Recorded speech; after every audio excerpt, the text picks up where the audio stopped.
Hey guys, today I wanted to review these iLock Zone headphones. This is what they look like. I ordered them in the color black, but there are different color options for you to choose from.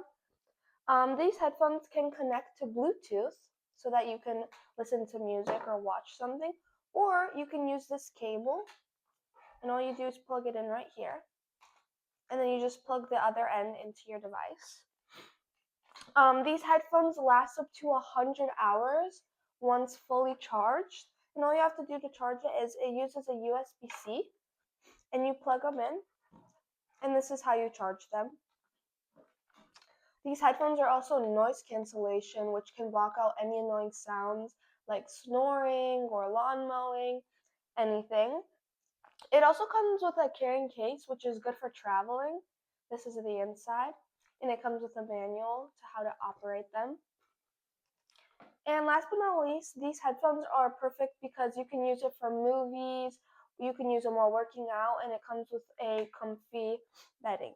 So to connect these to Bluetooth, all we did was you click this power button right here, and it's gonna make a sound so you'll know they're on. And then you're gonna put on Bluetooth,